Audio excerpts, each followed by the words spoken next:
tugiye kuvuga ngo byavuzwe n'Imana kubizera. Ibyo ngibyo bihamya ko Imana idashobora kubeshya, ndavuga Imana nyamana. Twavuze ko mu kiganiro cyacu ibyiringiro by'abizera, tuvuze ko ibyiringiro bafite, ibyiringiro byabo, ibyiringiro by'abizera ari Imana ubwayo. Imana niyo twiringiriramo, Imana niyo twizereramo, Imana niyo twizeyeho byose, kandi nizaduha byose, nizadufasha muri byose, niyo tubeshejeho kandi nizatubeshaho, niyo kubaho kwacu, niko kuzamurwa kwacu, niko gukomera kwacu, niyo byiringiro byacu mu yandi magambo. Rero uyu munsi wa none nituvuga Imana, mujye mwumva Imana nyamana, kuko twamenye neza ko hari ibindi bita Imana ariko bitari Imana nyakuri.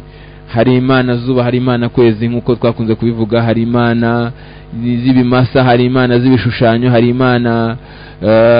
Imana z'ibibumbano. Hari ibintu byinshi abantu bajya bapfukamira, hari ibintu byose, ibintu byaremwe abantu babasha kwita Imana. Ariko twebwe nituvuga Imana, mujye mwumva Imana nyamana. Ni ukuvuga Imana yaremye byose, ibiboneka n'ibitaboneka, Imana yahozeho, iriho kandi izahoraho, Imana itarabumbwe n'abantu, Imana itaratekerejwe n'abantu, Imana itarashushanijwe, Imana itari ikiremwa, Imana nzima, Imana ivuga bikaba kandi yategeka bigakomera. Iyo ngero niyo tuvuga ngo noneho ibyavuzwe nayo bihamya ko Imana ubwayo idashobora kubeshya.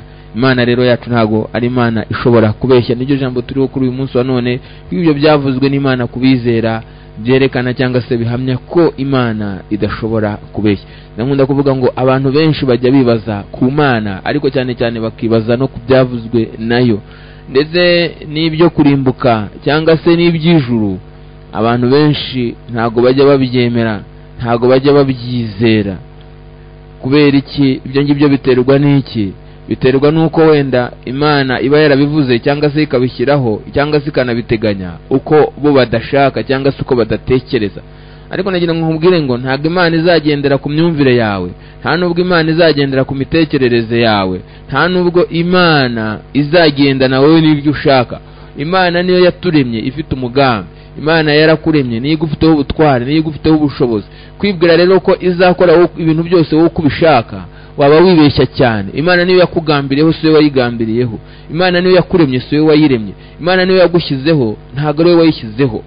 Niyo mpamvu rero abantu bajya banga kwemera ijambo ryavuzwe n'Imana, ngo kubera ko itavuze uko bashaka, cyangwa se ijambo ry'Imana ritavuze uko bashaka, cyangwa se ritagenze wowe uko bumvaga ibintu babyumva.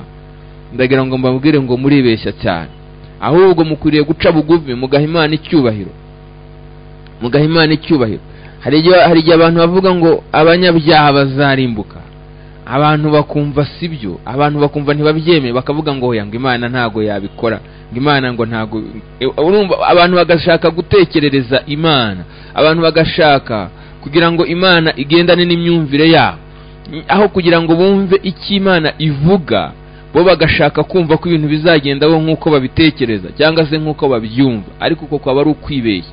Imana yigaragarije mu ijambo ryayo, iby'Imana yavuze ubwayo nibyo biyihamya, kandi n'ibikorwa byayo bihamywa n'ijambo ryayo, kandi n'ijambo ryayo rigendana n'ibikorwa. Imana iyo yavuze iranasohoza. Ijambo ryo turi uyu munsi wa none navuga ngo ibyo byavuzwe n'Imana kubizera bihamya ko Imana ari Imana idashobora kubeshya. Niba yaravuze ngo abakiranutsi bateguriwe heza bazahaba nyine.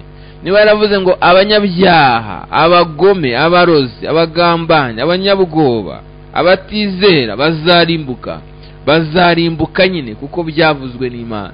Ariko uyu munsi wa none ijambo twibereyeho ryo nirivuga ni ibyo Imana yavuze kubizera. Ibyo ngibyo ngo bihamya ko Imana idashobora kubeshya. Ariko nanone ntago twaryinjiramo cyane, nanone tutabanjije guca akarongo aho ngaho tuvuga tuti niba Imana yaravuze ibyo kurimbuka nabyo birahari. Abatizera bazarimbuka, abanyabyaha bazarimbuka, abantu bajya bakora ibyaha bakiyongeza ibindi, abantu bakumva n'ijambo ry'Imana bakaritera umugongo, cyangwa se bagatangira kuvuga ngo umva babandi. Ariko ndagira ngo nkubwire ngo usambane, wongere usambane, ariko ni hahandi iherezo ryawe ni ukurimbuka. Wibe, ukomeze wibe, ariko iherezo ryawe ni umuriro utazima. Ukore amabi, wangane, wice, uroge, ugire gute, ukora ibintu bibi byose, ariko ni hahandi hawe. Iki Imana yavuze yarakivuze kandi ntago izivuguruza. Imana yacu ni Imana idashobora kubeshya. Wenda uyu munsi tugiye kwivugira ibyo Imana yavuze kubizera, ariko ndagira ngo noneho babwire ko niba hari n'ibyo yavuze kubizera, hari n'ibyo yavuze kubatizera. Banze mbivugaho gatoya, hanyuma noneho tubone kwinjira mu ijambo ryacu nyirizina uyu munsi wa none. Kubera iki abantu bahitamo ibibi kandi hari ibyiza? Kuki waba utizera kandi kwizera kuzaguhesha umugisha? Kubera iki wahitamo kurimbuka kandi hariho ibyiza, hariho amahoro atangwa n'Imana?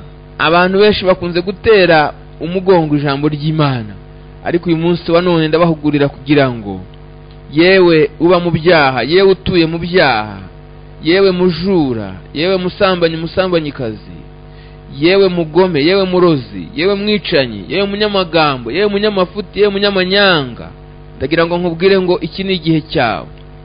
Kuko Imana yavuze ko nimukomeza gutyo muzarimbuka. Imana yavuze ko bikomeje gutyo kazapfira mu byaha uzarimbuka. Mbere yuko ninjira mu ijambo ry'uno munsi, numvishe nifuje cyane kukubwira ngo vayo, uve mu bibi, uve mu mwijima w'iyisi, ugendere mu mucyo. Ujye ukora ibyo ushaka byose, ariko nta handi nta mahoro wigeze ugira. Ariko uyu munsi wa none ndakubwira Yesu utanga amahoro, Yesu utanga ibyiza. Abamwizeye bose yarabaruhuye. Abari barushya, abari baremerewe, abari bagoswe impande zose, bagoswe na Satani, ariko bakamusanga, yarabatabaye kandi arabaruhura. Hari abantu bafite byinshi kandi bafite byinshi cyane, ariko badafite amahoro kuko batagira Yesu, badafite Yesu. Ariko Yesu wamwizeye ajya kugirira neza. Hari abantu baruhiye iyo ngiyo mu bupfumu, batwarayo udufaranga twabo twose uko batubonye, ariko kwa Yesu nuza ntago azakwaka amafaranga, azakubwira ngo niwemere gusa, uce bugufi, umwizere nk'umukiza wawe, nawe azakugirira neza. Kandi ibyajyaga bituma ugiyo ngiyo mu bapfumu, ibyo ngibyo azabigukiza, azagutabara, azakugirira neza.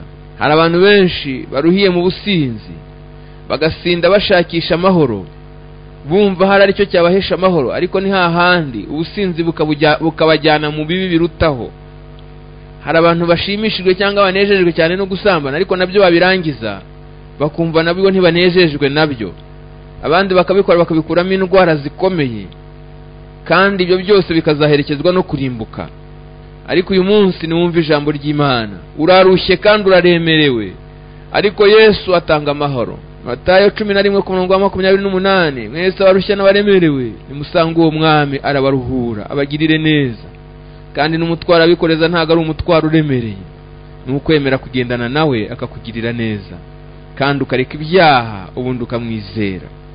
Ndagira ngo noneho rero tuve mu byavuzwe n'Imana kubatizera, noneho twigire mu ijambo ryacu ry'uno munsi. Ibyavuzwe n'Imana kubizera, ibyo ngibyo bihamya ko Imana ari Imana idashobora kubeshya. Hari abantu benshi bagiye bumva Imana ibabwira kandi ikababwira ibyiza, wenda uyu munsi wa none bakaba babyibazaho, bakaba babitekerezaho. Uyu munsi ndashaka kubabwira ngo nubwo wabitindaho, nubwo wabyibazaho, ariko uyu munsi nje kuguhamiriza kandi nje kukubwiza ukuri kose ko Imana yacu ari Imana idashobora kubeshya.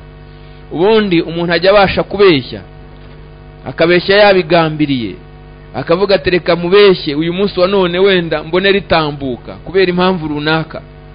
Undi akakubeshya kubera ko wenda yabigize akamenyero. Hariho n'abantu bajya babeshya ari nta mpamvu. Abandi bakabeshya bagira ngo bikize, abandi bakabeshya bagira ngo bitabare, abandi bakabeshya kubera ko nyine byabaye umuco wabo kubeshya, bakabeshya rimwe na rimwe ari nta n'impamvu rwose. Hariho n'ababeshya bakabeshya batanabigambiriye, batabizi. Umuntu akakwizeza ikintu runaka, ariko n'ukuri akakikubwira nta buryarya, ariko atazi ko nyuma bizamunanira, bizamugora.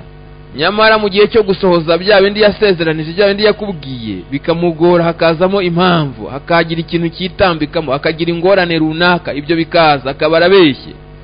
Uyu munsi rero ndashaka kukubwira Imana idashobora kubeshya. Uko icyambere, Imana irakiranuka, ubwayo irakiranuka. Ni ukuvuga ngo umukiranutsi agerageza nyine akiranuka nyine mu byo agomba gukiranukamo.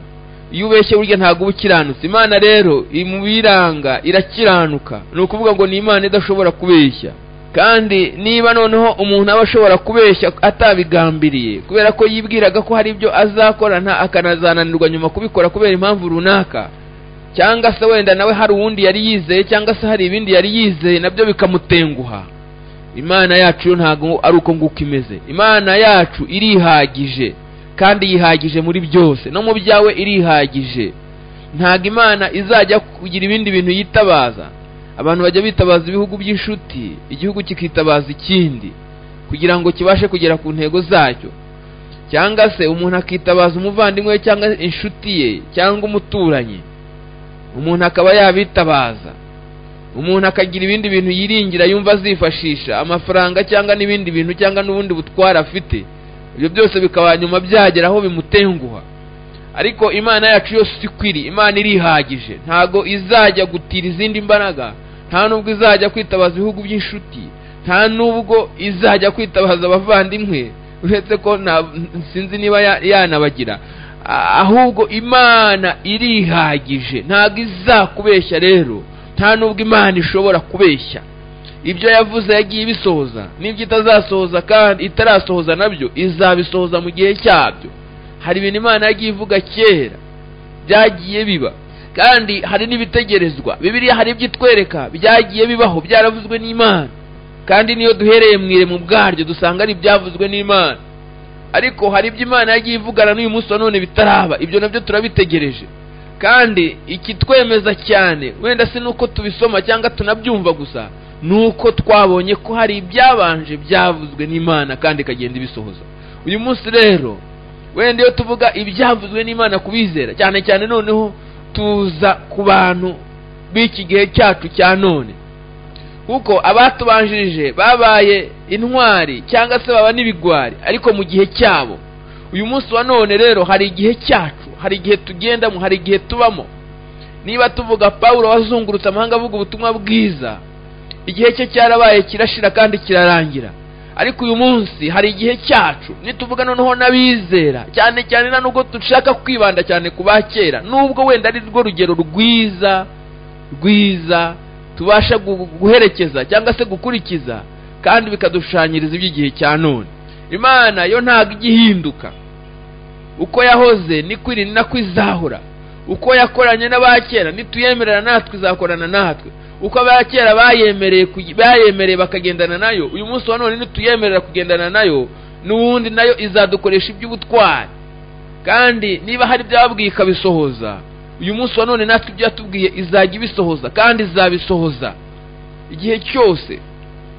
Uyu munsi wa none niwemera gukorana nayo nk'uko batubanjirije bemeye gukorana nayo, ndagira ngo nkubwire ngo nawe izagukoresha iby'ubutwari. Ariko mwibuke ko no mu batubanjirije harimo abantu bagiye babibigwari, harimo abantu bagiye bacika intege, nk'abadema bagiye bananirwa, cyangwa se n'abayuda bagiye babagambanyi, cyangwa se n'abakora n'abadotani n'ababiramu n'abandi bose bagiye bamizwe n'ubutaka mu butayu kubera ko bagomeye Imana. Uko nguko niko biri na bugingo n'ubu. Nugomera Imana nawe uzabona ingaruka zo kugomera Imana.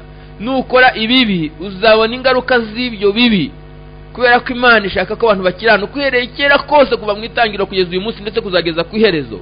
Imana ikunda abakiranutsi kandi ikanabashyigikira, kandi izabashyigikira ibihe byose. Uyu munsi rero turavuga iby'Imana yavuze kuri abo ngabo ikwiriye gushyigikira, nibo bayizera kandi bakayizera by'ukuri. Hari iby'Imana rero yabavuzeho, niryo jambo nyine twavuze riduherekeje riri muri Yosuwa ibice 14 ku murongo wa 6. Hahandi Kalebu yabwiye Yosuwa ngo mbese ntago uzi icyo Uwiteka yatuvuzeho ngewe nawe, akabibwira Mose umuntu w'Imana igihe twari Kadeshi Baruneya. Niryo jambo rero riduherekeje mu kiganiro cyacu, kuko ibi ngibi iby'Imana yavuze kubizera hari imimaro myinshi twagiye tubona ndetse hari niyo tuzabona. Ariko cyane cyane uyu munsi wa none turavuga ngo ibyo ngibyo bihamya ko Imana idashobora kubeshya. N'icyo gihe Kalebu yabwiraga Yosuwa ari amagambo, nuko hari icyo yarabonye, kuko Imana yarabasezeranije ko izabageza mu gihugu mu gihe urundi rungano rwabo rwose rwagombaga gushirira mu butayu. Urumva Imana ivuze ibyiza ku babi ivuze ibibi ku babi iranabisohoza, kandi yavuga ibyiza ku beza nabyo ikanabisohoza.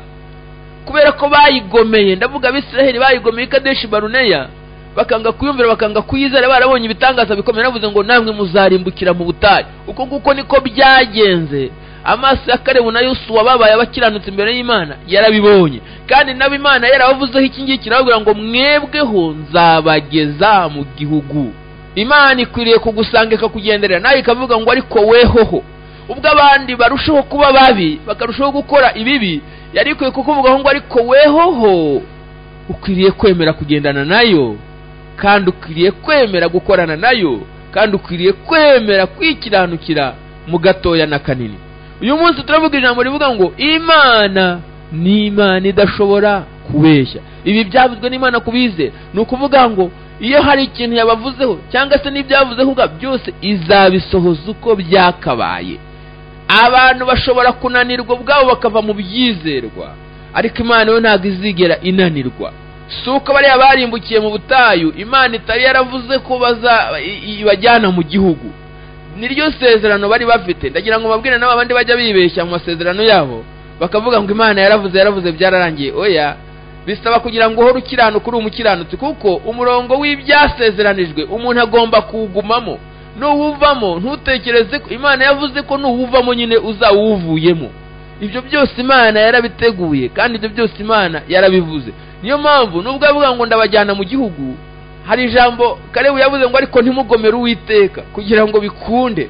Nimugomere Uwiteka Imana ntibwire ko ibyo Imana yakuvuzeho bizaba, ariko Imana nukomeza kuyikiranukira byose uko byakabaye izabigusohozaho, kandi izabisohoresha umurava wayo.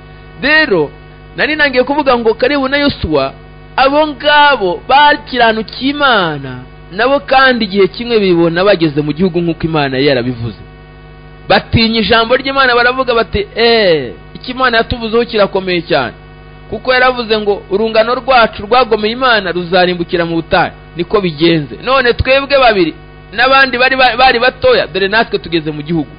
Niho yamusanze rero, amusanga i Gilugari. Kalebu asanga Yosuwa, ariko ntabwo uzi icyo Uwiteka Imana yatuvuzeho njyewe nawe. Akabibwira Mose umuntu w'Imana, igihe twari Kadeshi Baruneya, ntabwo ubyibuka ibyo bintu.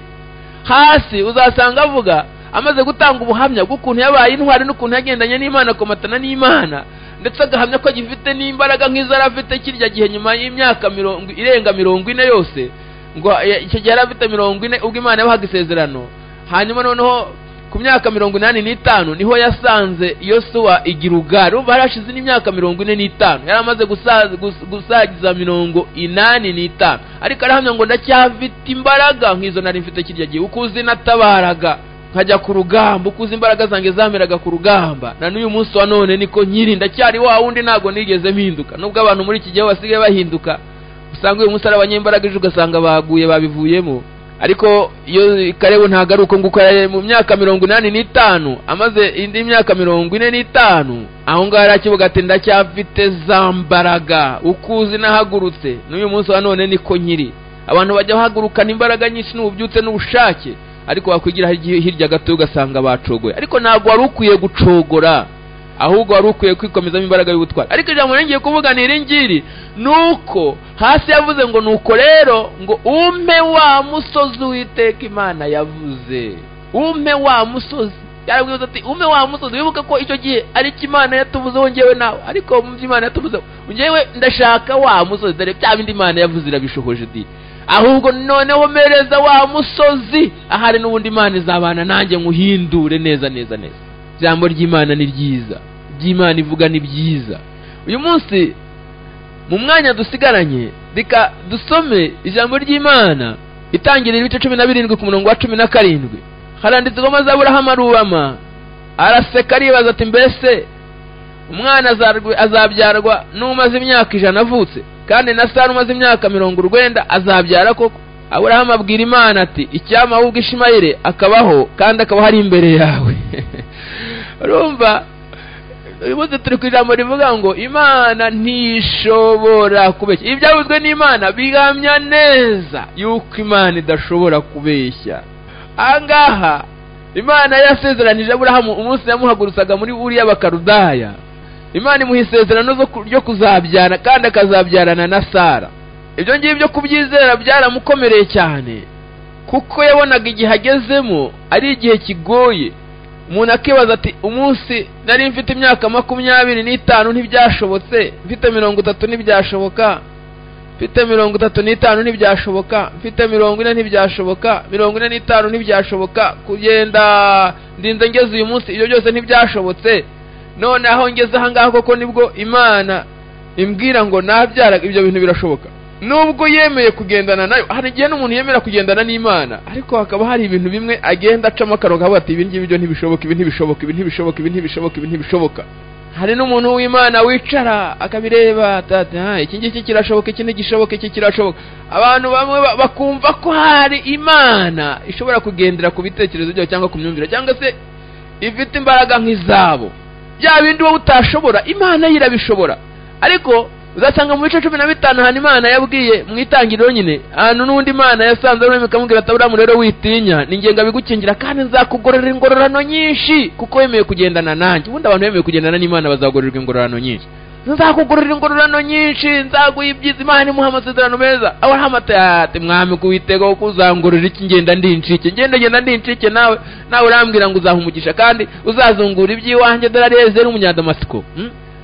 Nta rubyaro wigeze umpa nabo n'abavukiye iwanjye dore niwe wagiye kuzaragwa ibyanjye, none urambwira ngo uzahumugisha. Kubera iki? Yumvaga iby'Imana umubwira bidashoboka, yumvaga abeshya, yumvaga Imana ibeshya. Ariko uyu munsi ijambo riza kuduhamiriza ngo ibyavuzwe n'Imana kubizera bihamya neza ko Imana ari Imana idashobora kubeshya. Bakomeje abaho ngaho arategereza, ndetse igihe kimwe hamwe na Sarayi baza gucika intege kugeza ubwo bafashe Hagari wari umuja, Aburahamu akajya kumubyaraho umwana kubera ko bumvaga kuri Sara bitagishobotse. Anga rero twasomyeho uwo imyaka yari yagiye yarunduye, umwe amaze kugira 100 undi amaze kugira 90. Maze Imana irongera iramubwira iti rero Sarayi umugore wawe ntuzongere no kumwita Sarayi, ahubwo ujye umwita Sara kuko azaba nyirakuruza w'amahanga menshi. Nzamuha umugisha kandi nzaguha umwana w'umuhungu kuri we, nzamuha umugisha kandi koko azaba nyirakuruza w'amahanga menshi, ndetse abami bazamukomokaho. Bibiliya yatubwiye ngo nuko Aburahamu abyumvishe araseka. Ariko baratarika Imana irabeshya, yakubise igitwenge araseka. Niko biritubwiye ku murongo wa 17 muri ibyo bice 17 mu itangiriro. Nta kindi kintu cyatumye aseka nuko yumvaga ibyo bintu bidashoboka, yumvaga munsi Imana ibeshya. Ariko ijambo dufite uyu munsi ryavuga ngo ibi byavuzwe n'Imana kubizera bihamya neza, bihamya neza ko Imana idashobora, ntabwo ishobora kubeshya. Aburahamu nubwo yasetse, nuko araseka, arangije ngo aribaza ese umwana uko azabyarwa n'umaze imyaka 100 avutse, kandi na Sara umaze imyaka 90 avutse, kuko ubu ngubu yazabyara koko. Arabwira Imana ati rero ungewe Imana wimbeshya kuko njyewe ubwo reka nkwisabira ikintu kimwe. Umva ikintu yasabye, ati ahubwo yavuze ngo ahubwo ngo icyama Ishimayeli wa wundi yabyaye kuri Hagari, wa wundi utari uwisezerano, ahubwo ngo icyama ngo Ishimayeli ngo akabaho ngo ari imbere yawe rwose, ngo ubu ngubu wanyemereye kuko. Umva agiye gusaba Imana kandi Imana sibyimubwiye, arumva ko ibyo ngibyo Imana imubeshya. Hari abantu bajya bumva Imana ibabeshya. Imana yacu ni Imana idashobora kubeshya. Ahubwo ngo icyama ngo Ishimayeli ngo akaba ari imbere yawe, ngo agakurira imbere yawe. Muzabisoma mu bice 17 aho ngo mwitangiriro ku murongo wa 18, aho Aburahamu yasabye Imana ngo ahubwo ngo ibyo mbwira ibyo ngibyo byo ntibishoboka urabeshya, ahubwo noneho reka nkwisabira ikintu kimwe, ahubwo icyama Ishimayeli akabaho ari imbere yawe rwose, akaba ari imbere yamaze n'uwo mugisha. Wenda Bibiliya ntabwo ivuga ibintu byose, ariko ntekereza ko yavuze ko ahubwo n'uwo mugisha uvuga akaba ari uzaturukaho, cyangwa se ari uzanyura muri we. Imana ntishobora kubeshya. Ngo Imana ibwira Aburahamu uwo munsi, ntugira ngo ahubwo Sara umugore wawe ntiuzabyara umuhungu, kandi dore uzanamwita izina uzamwite Isaka. Ubundi abizera we kenshi bajya kuzabyara n'abana Imana yarangije kubita amazina kera. Imana iramubwira ngo ahubwo uzamwite Isaka, nange nzakomeza isezerano ryanjye nawe ngo ribere urubyaro ruzakurikira isezerano ridashira. N'ibya Ishimayeli yego ndakumviye, hari icyo nzamukorera, naho nzamuha umugisha, ariko umenye ko ntago ibyo ndimo kukubwira, ibyo nkubwira ibi ngibi ntago biri kuri Ishimayeli. Ishimayeli nawe hari ibyo nzamugenera, nawe nzamuha umugisha. Ariko umva Sara uwo nguwo, we kuvuga ngo ndakubeshya, wowe kuvuga ngo ntibishoboka, ngo nguwo niwe nzaguheraho umugisha, kandi umugisha navuze uhereye kera kose. Imana yacu tugirire neza. Ntago ibyabo turi bubikomeze, ahubwo gusa nuko igihe kimwe Sara nawe ubwe hari naho yasetse rwose. Nawe hari Aburahamu niwe wasetse, ariko hari naho Sara yasetse igihe yabonaga message ya nyuma imubwira ko agiye kuzabyara. Ubwo abagabo batatu bari bahingutse kwa Aburahamu bakabakira bagiye gusezera, barangiza bakavuga bati se Sara ari hehe, umugore wawe ari hehe? Babaza Aburahamu, atari mu ihema. ngo Imana itubwira ngo igihe cy'umwaka nikigaruka nanjye nzakugarukaho, Sara umugore wawe azabyara umuhungu.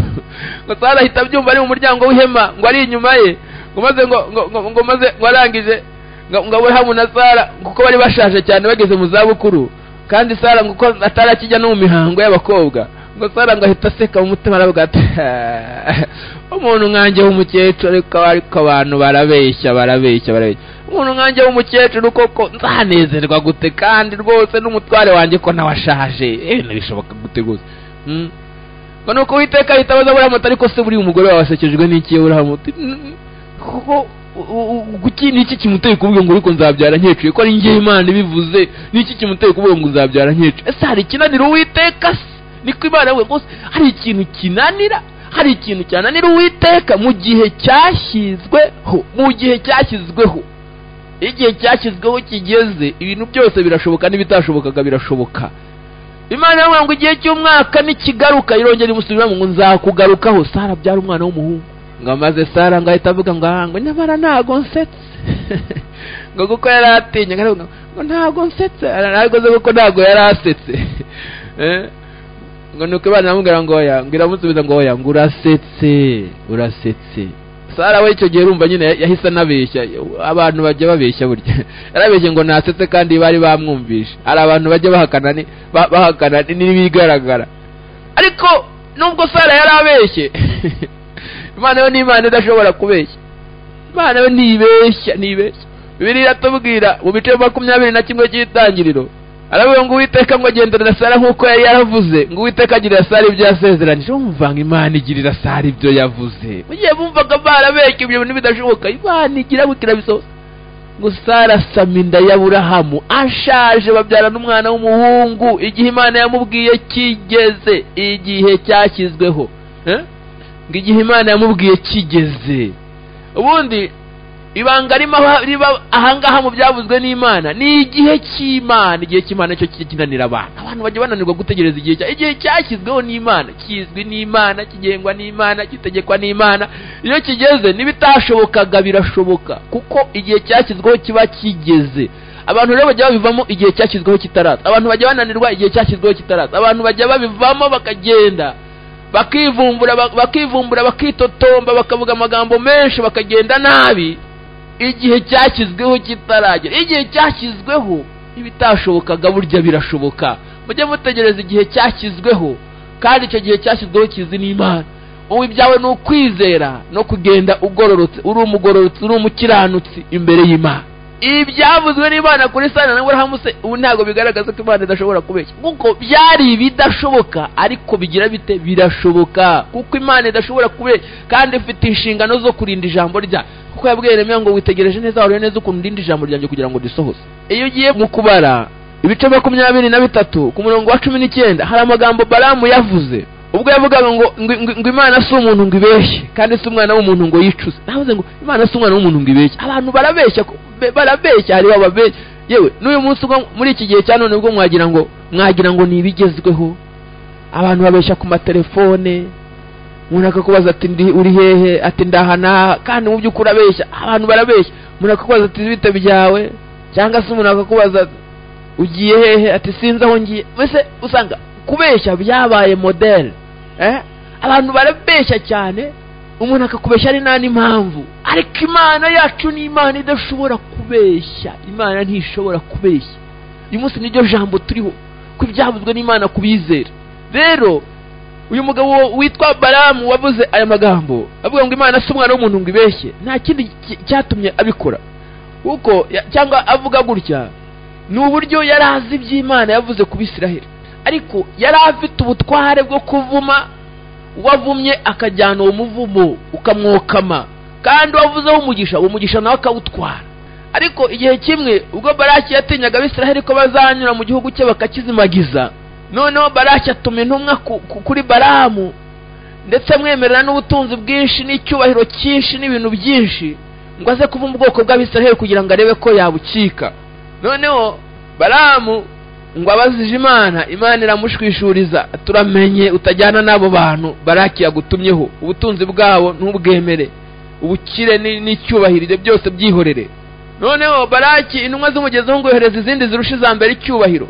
Urumva abantu bajya bensista n'iby'Imana, kuko Imana hari ibintu Imana ijya ihakanira abantu bagakomeza bakensista, abantu bagakomeza bagashyira, kandi Imana yababwiye ko ari bibi atari byiza.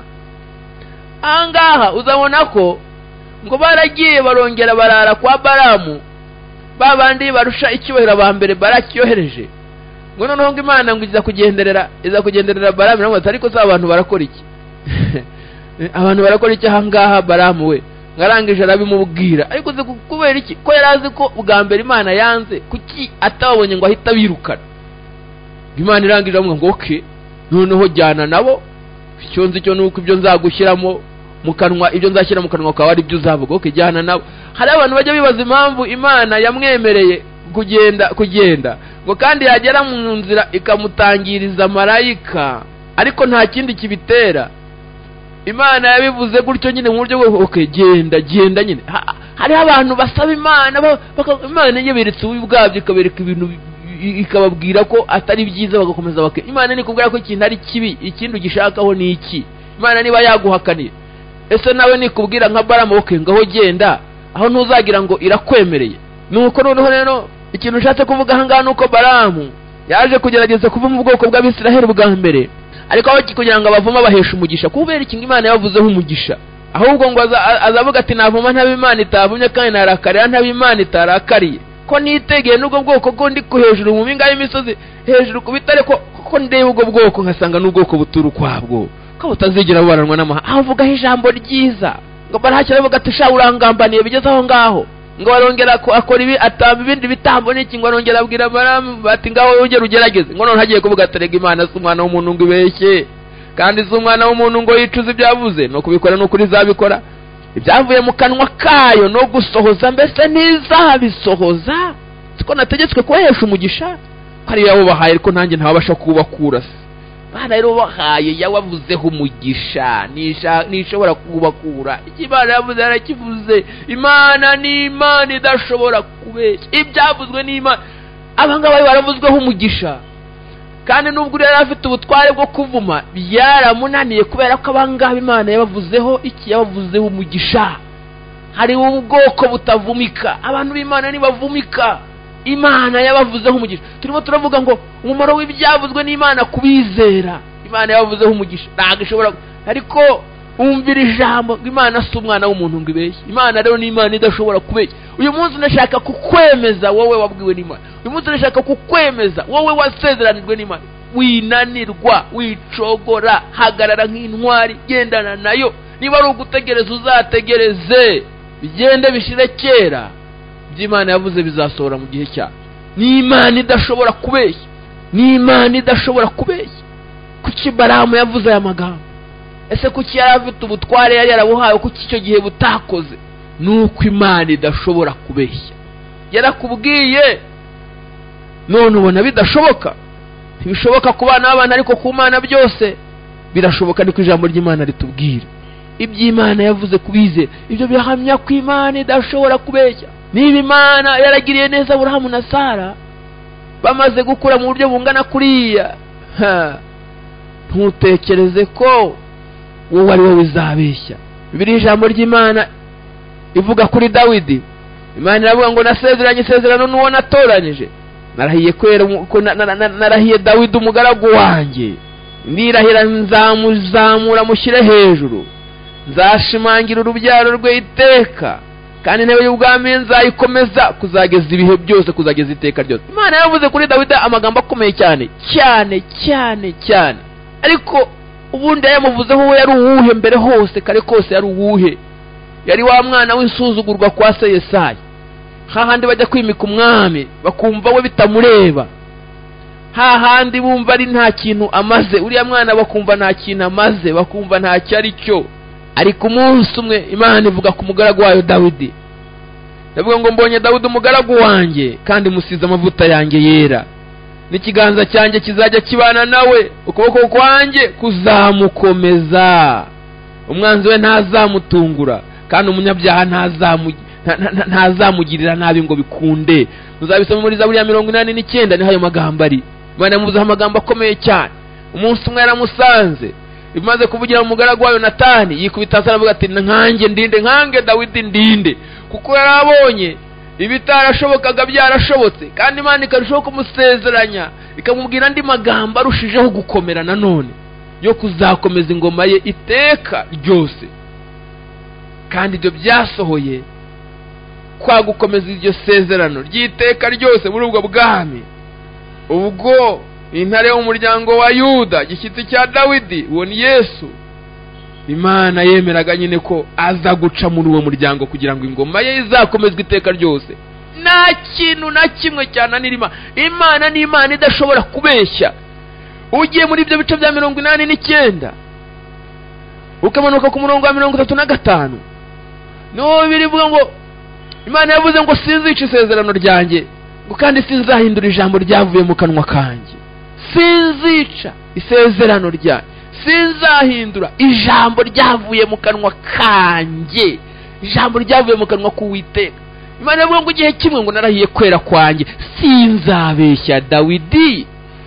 Nangira navuze ngo abatubanjirije bagize igihe cyabo kiratambuka. Uyu munsi wa none igihe dufite ni igihe cyacu. Katwongere tugaruke hariya inyuma gato. Kalebu abwira Yosuwa ngo nuzi icyo Uwiteka yatuvuzeho ngewe nawe, ariko reka tureke igihe cya Yosuwa na Kalebu, kandi reka tureke iki gihe cya Dawidi. Imana yavuze ngo sinzabeshya Dawidi, ariko noneho se wowe witwa nde? Wowe urinde? Naho ujye uvuga ngo Imana ntizabeshya nde? Uvuga izina ryawe, cyangwa niba uzi neza ko wizera. Uyu munsi turavuga iby'abizera, ntabwo tuvuga iby'abapagani cyangwa abakirana, ahubwo turavuga iby'abizera. Imana ntizakubeshya, yarahiye kwera kwayo. Ndavuga ngo sinzica isezerano ryanjye, nta nubwo nzahindura ijambo ryavuye mu kanwa kanjye. Ntukirirugurira, ntukararurira, kandi hari Imana yakuvuzeho. Ntugacanganyikirwe ngo wumve utaye umutwe, cyangwa ngo ujye kuburanya Imana ngo ariko Mana, ngo ariko Mana. Oya, hari igihe cyashyizweho, icyo gihe uzabona ko Imana ari Imana idashobora kubeshya. Uyu munsi turavuga ngo bimwe ngo byavuzwe n'Imana kubize, ngo bihamya ko Imana yacu ari Imana idashobora kubeshya. Imana yacu ntishobora kubeshya. Iyo yavuze ngo nzagutabara izagutabara, yavuze ngo nzakurengera nzakurengera, yavuze ngo nzagutambutsa aho ngaho uzahatambuka, yaravuze ngo uzahabyara byanga bikunda bitinde bihebe, imyaka igende iceho, ariko igihe kizagera Imana izabisohoza. Imana yavuze ngo nzakuzamura ngo ushyire hejuru nguhe icyubahiro. Uyu munsi none ucishijwe bugufi ndetse urasuzugura inyuma y'abantu bose, ariko humura, byavuzwe n'Imana ijya ibisohoza.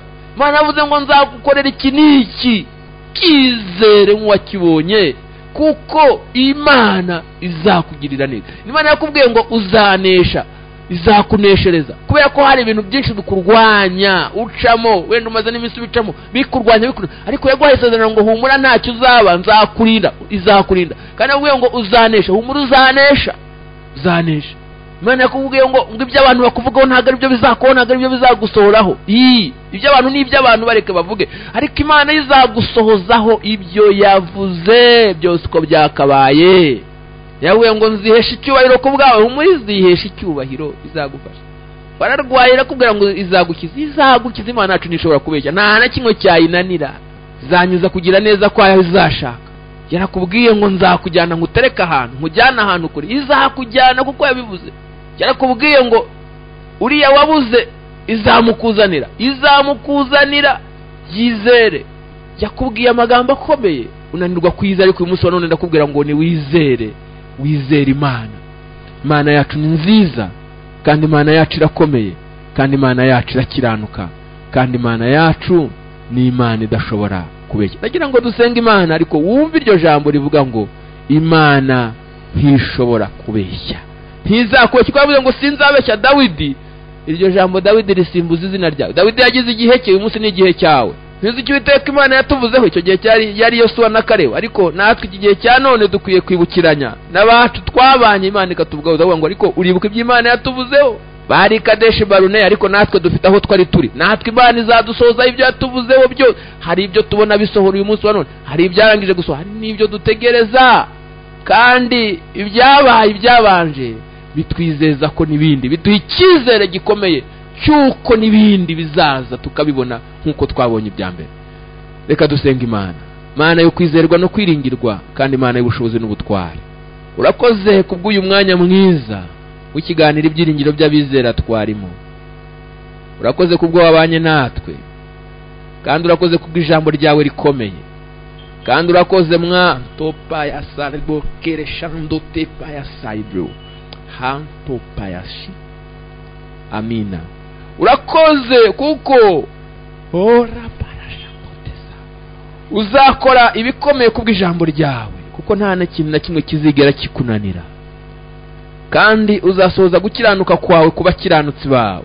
Wavuzeho amagambo meza, kandi uko wavuzeho amagambo meza bose niko uzayasohoza.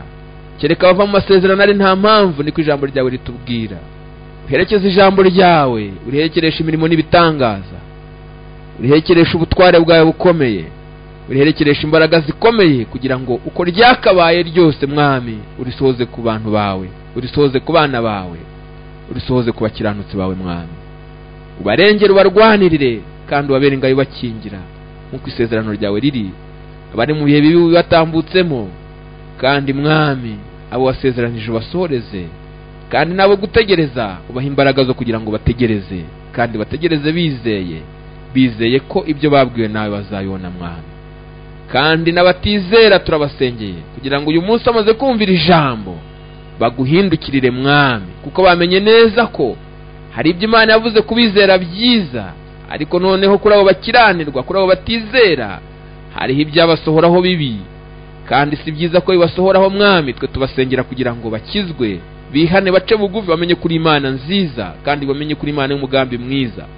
Ntawe waremeye kurimbuka, ntawe waremeye kubabara, ntawe waremeye kubona ibyago, ahubwo baba waremeye kugira ngo babone ibyiza. Niyo mpamvu uyu munsi wa none tubasengera kugira ngo bahindukire, bave mu mwijima uzabahesha ibibi, ahubwo noneho binjire mu mucyo uzabahesha ibyiza. Izina ryawe nirihabwa icyubahiro. Urakoze kutugirira neza, kandi ko ubasha gukora ibirenze ibyo tugusabye. Ni mu izina ry'Umwami wacu Yesu Kristo.